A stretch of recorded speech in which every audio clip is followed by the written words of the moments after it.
I'm considering divorcing my wife because she can't get over her mom dying. Yeah, I know, everyone is fired up at the title and ready to tell me what an asshole I am. To those people, I implore you to read the rest of this post before making a judgment. My 36M wife's 33F mother passed away 5 years ago from lung cancer. It was not a peaceful or easy death. Our lives understandably went on pause after the diagnosis, and we both spent a lot of time off work helping care for her mother. My wife had a pretty typical showing of grief at the time, cycling through different stages. Same with our 3 kids. After she passed, however, my wife got really bad. I totally understand this. I can't say I know exactly what she went through, because I haven't had a parent die, but I understand how devastated she was. For months after she could barely function, I gently took over pretty much all the responsibilities in the household and with the kids. She had been attending grief counseling since the diagnosis and continued after the death. None of this is the problem. I endeavored to be as supportive as possible. She cried on my shoulder every night for months, and I just thought this was the worst of for better or worse. The problem is that after 5 years, she does not seem any better or more functional. She stopped grief counseling about 4 years ago and refused to go again, stating it would not help her and that nothing could. About a month before any major holiday, she will have a major downturn. In bed half the day, crying all day, does not want to interact with the family, does not have the energy to do anything around the house. This will go on every single day until about a week after the holiday ends. Every holiday is intense grief, just as much now as it was 5 years ago. October, November, December, and January, her mom's birthday month, every year are particularly bad. I am essentially without my wife, and am a single parent to my 3 kids. Altogether, she is completely incapacitated by grief for about 6 months out of the year, and has been the past 5 years. When I say incapacitated, I mean incapacitated. When she is in the depths of her grief, she is completely incapable of intimacy with me or the kids. There is no cuddling, spending time with us, going on family outings. I don't have sex for half the year. I've stopped asking her if she wants to talk about it because she can't get any words out between sobs if she tries. What hurts the most is that the kids have stopped asking or being concerned. If they see their mom in bed when they get home, they just go about their day and might casually mention, "Oh, mom is sad today," if they're siblings, or I ask where she is. They don't really seek affection with her anymore, because they rarely get anything more than tears. I've discussed this with therapists, my parents, friends, etc., and I know all the rebuttals people have for this, so let me preempt them. She is unwilling to go back to therapy for grief counseling or to see a doctor for depression. Yes, I know she's severely depressed. I can't force her to go to the doctor. I've tried so much. Yes, it really is just as intense as it was 5 years ago. No, I never tell her to get over it or blow her off. On my worst days I just give space and leave her be. Most days I try to offer her some comfort. If you want to judge me for leaving her alone, whatever, but know that I feel like I essentially have caretaker fatigue at this point. No, she does not have a history of depression, but she does have ADHD. Don't know if that's relevant. I feel like my wife died when her mom died. I would do anything to get her back, even a small piece of her, but she doesn't seem willing or able to move on past her mom's death.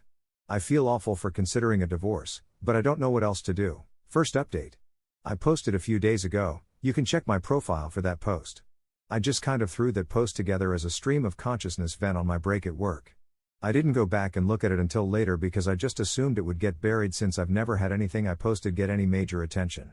And, honestly, I thought I was going to get eviscerated in the comments for being insensitive or uncaring. I was floored by the number of responses and really kind DMs I got and felt a little overwhelmed at the idea of responding to them all, so I figured I would post an update here. A few people mentioned I should have her involuntarily admitted to a medical facility. I didn't mention in the original post, but I did ask our family doctor about that maybe a year ago, and he told me that unless she is a threat to herself or others, it's unlikely to happen. I looked this up myself as well, and that appears to be true for the state we live in. I do agree that she needs medical treatment. I suspect that during her year of grief counseling after her mom's death that she was not honest with her counselor.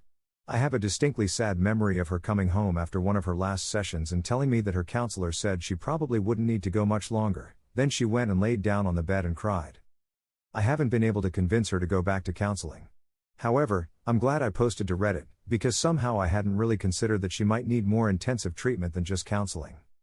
I also saw one comment that scared the hell out of me, that she may do something drastic if I give her a divorce ultimatum. With those things in mind, I don't think doing that is the way to go.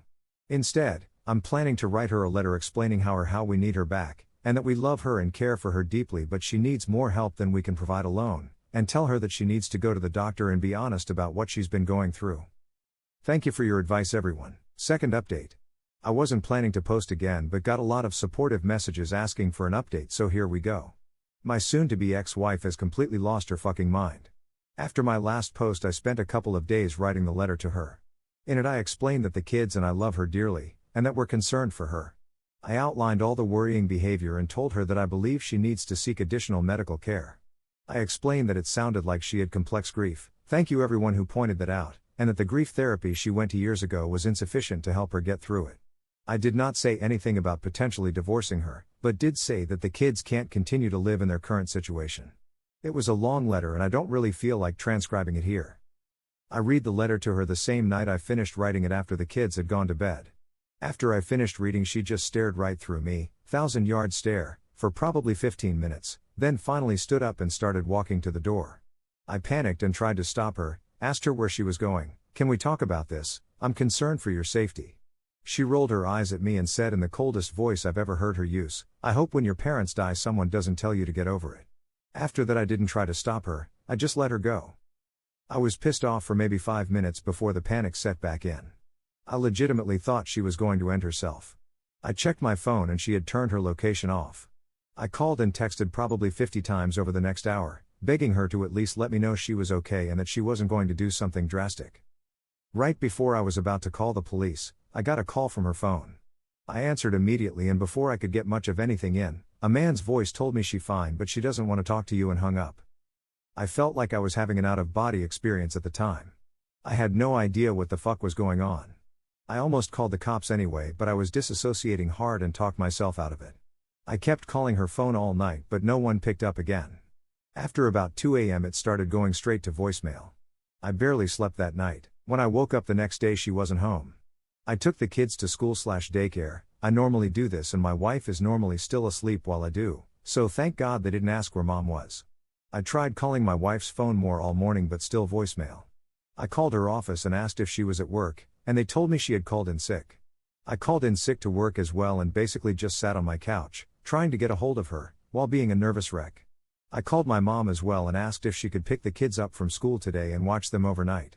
I didn't tell her everything that was going on yet, just that something had come up that was urgent and I needed some help. My wife walked in the door sometime after 4 p.m. I tried to hug her and she shied away from me. I asked her where she had been, no response, just a blank stare. I asked her who had called me from her phone, no response, blank stare. At this point I was frustrated and told her that if she didn't want to explain what was going on, she could get the fuck out. I regret saying it that way now, but holy shit was I frustrated. So she started talking, but it was like I was talking to a text-to-speech AI with her voice. No emotion, totally flat, almost annoyed. She told me that she had gone to her friend John's, fake name, house. I had no idea who the fuck John was and asked her to explain further. Over a 2-hour or so conversation where I had to pry details out of her, I got most of the story. She was answering like a lawyer, very basic answers, no details or context outside of exactly what I was asking her. Basically, John is a coworker. I've met the dude once or twice at office party type events but never really talked to him. I never saw him hanging out with my wife or showing interest in her. But apparently over the last year or so, she has been spilling all her feelings about her grief over her mom's death to him, and he's been comforting her. He had a parent die from cancer too, so I guess she felt they had a connection she didn't have with me. After I read her the letter, she says she realized that I don't care about her or her mom's death and went to John's house to talk/be comforted. I flat out asked her if she was having an affair with him, and she told me no.